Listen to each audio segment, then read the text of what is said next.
Time Capsule. This is a story set in the world of my Time Travel Academy middle grades reader books. I share these stories free on Patreon each month. Time Capsule, a Time Travel Academy short story for middle grade readers by J. Wilburn. If you like what you read, check out the Time Travel Academy books. Dizzy Villajera never planned to be a time traveler, but now she and her new friends from the year 2225 must work together to preserve the past, protect the present, and save the future. All right. Dizzy Villajera stood outside the door to the open chamber. It wasn't the high-tech doors of the Time Travel Academy she had grown used to in 2225. It was dirty and ancient-looking, even by her standards, some 200 years in the past. Of course, she was stuck here in what was the future for her, and this problem needed solving. Beside her, Meow, that was her friend's real name, stared into the darkness as well. Dizzy hadn't thought they would be friends when they first met, but now Meow was one of the only people she could talk to about this stuff. Time was becoming quite a mess. Dizzy had only just discovered that she was still alive in 2225. Of course, she was alive as an 8th grader, but Dizzy, at over 200 years old, was alive in 2225 as well. Mind-blowing. Now they were sent to another hidden place. Old Dizzy hadn't been specific about whether she had set up this room or not. She had only messaged Meow and younger Dizzy that it was time to open this place up. Time. What a mess. Dizzy's mom would call it a hot mess. Dizzy always rolled her eyes when her mom talked like that. She rolled her eyes now as she and Meow stood in front of the open door with musty odors coming out of the cold darkness. What were they even doing here? "I'm waiting for some cursed mummy to come out and grab us," Meow said. Dizzy shrugged. How long do you want to wait for that?" "Ha ha." Meow rolled her own eyes. "You are so old and funny." "We could just leave it," Dizzy said. "You said it was important, though." Meow narrowed her eyes. "Old you, I mean. She said we needed to open it. It must be important for protecting the past." Dizzy sighed and actually saw her breath as it mixed with the cold wafting out of this dirty time capsule room. Everything these days seems important for saving the past. They had already found a diary that the Time Travel Academy had locked away, but not before Meow scanned it. Then Meow started getting messages that she passed on to younger Dizzy in secret. Now they both knew about older Dizzy and her efforts to help them.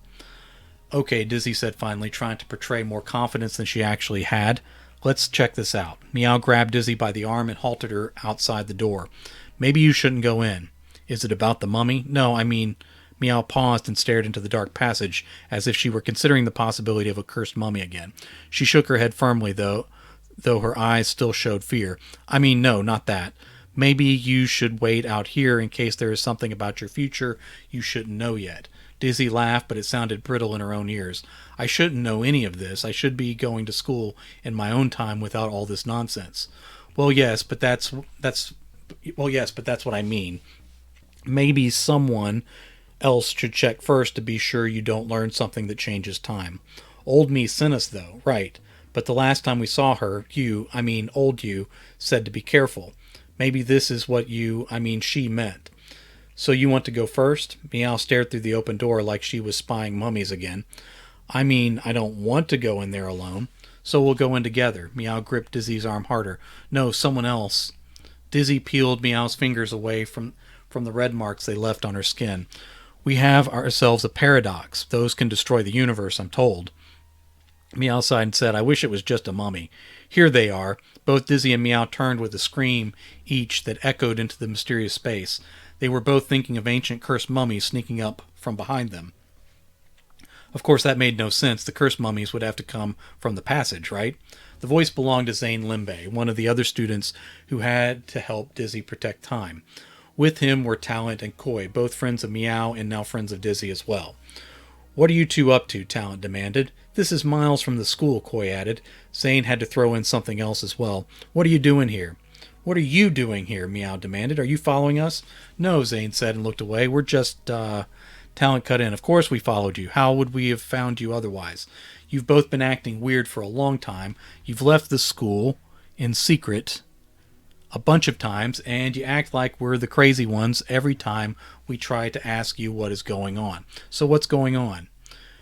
Did you tell any of the teachers? Dizzy asked. No, Zane said. I wanted to because that's what we were supposed to do, but I didn't. I might have to depending on what this is all about. Meow rolled her eyes and muttered, He's worse than a cursed mummy. He's a cursed tattletale. Hey, that's not nice, Zane said. What does it even mean? Meow shrugged. I don't know exactly. I learned it from Dizzy, but that's what you are.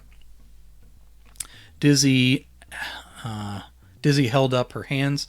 Listen, everybody just stop. I can explain. Everybody waited as Dizzy tried to think of the right words. Wow, she said finally. I really overestimated my ability to sum this all up. This is none of your business, Meow said to everyone else. We're on a secret mission, so you'll have to go and keep your mouth shut. You two keep Zane's tattletale mouth closed too.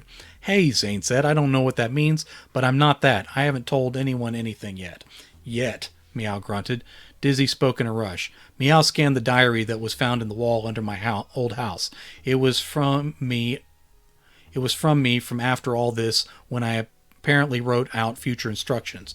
Turns out I'm still alive in this time and started sending messages to Meow, who passed them on to me. I figured out it was her, and then we went to see Old Me. Then Old Me said we need to go here now. But we don't know what is in here, and we're afraid of mummies or destroying the universe in some time paradox. Now who's the tattletale? Meow asked. There was a long pause after that. What? Zane broke the silence. He started to say something else, but then repeated, What? Dizzy took a deep breath and said, Meow scanned the diary that was found in the wall under my old house. It was me from after all this time, and I was writing about out future. Talent said, No, we got it all. It's just taking us a second to process it. Oh, okay, Dizzy said. I was hoping I wouldn't have to go through it all again. Probably it's fine, Meow said. I can't imagine that old Dizzy would send us into trouble. She already knows how this works out, but we should check it out first to be sure it's safe for young Dizzy to see it all, right? Zane said. Dizzy was impressed that he had put all that together so fast. He was a good friend, and she had hated keeping secrets from him. Meow swallowed twice. I hate to agree with you, but yes, that's right. We could do it. We could go in together while Dizzy waits out here, Koi said. All of us can see what's in there, and then what Dizzy can see without destroying the universe.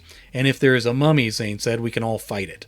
There's not going to be a mummy, Talent said, and if there is, it won't fight us. It'll just lay there. Let's go. Everyone went in except Dizzy. They turned a corner and were gone. She held both sides of the door and listened. Still, there was no noise. Guys, nothing. Hey, can you hear me? There was an echo, but nothing else. Are you okay? She didn't wait for an answer this time. She stepped into the passage. She only made it a few steps before Meow's echoing voice called back, We're looking through a bunch of stuff in here. Just go sit down and wait. Dizzy stepped back outside and sat on the grass in the sun. She mumbled, You are the one afraid of mummies. After a long while, Zane came running out toward her. She started to get up, but he shouted, No, stay there. I just have a question. Dizzy waited. Zane asked, What's your favorite color? What? He said it louder and slower like she was dumb. What is your favorite color? I like all the colors, she said as she stared down at her colorful shirt.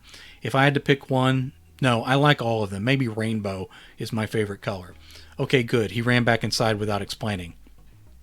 A little later, Koi stepped out. Dizzy started to get up, but Koi said, I just have a quick question. Dizzy sat back down. What was your first pet? My dad had, Dizzy thought for a moment. No, it was a turtle. Koi frowned, but didn't say anything. Dizzy started again. No, it was a goldfish. Koi smiled. What was its name? The fish? Koi thought, I think it was Booger. What was the fish's full name? Full name, it was a fish, Dizzy said. I was 3 years old and, no, wait, I remember. It was Commander Booger, Master of the Oceans.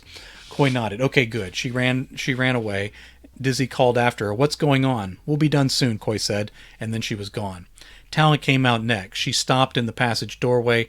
Dizzy didn't bother getting up this time. Talent called out, Who was your boyfriend in 9th grade? What? Talent sighed and started to repeat herself, slower and louder. Who was your... Stop. I'm not even in 9th grade yet. I don't have a boyfriend right now. Talent nodded. Okay, good. Then she was gone. Good, Dizzy said to herself. Where are all these questions coming from? This continued all afternoon with Zane, Talent, and Koi coming out with more and more questions. What happened at the beach when you were 5 after you got stung by a jellyfish? I don't want to say. It involved pee. What car did you love the most when you were 7? My uncle had a hearse, the kind that carried coffins. I thought it was so cool, but I think it's kind of creepy now. What did you want to be when you grew up back when you were 9 and you stopped watching cartoons for a week? I wanted to be president of the United States, and I thought presidents couldn't watch cartoons. It went on and on. What did your aunt get you for Christmas that made you think she was a witch? Why did you stop eating avocados?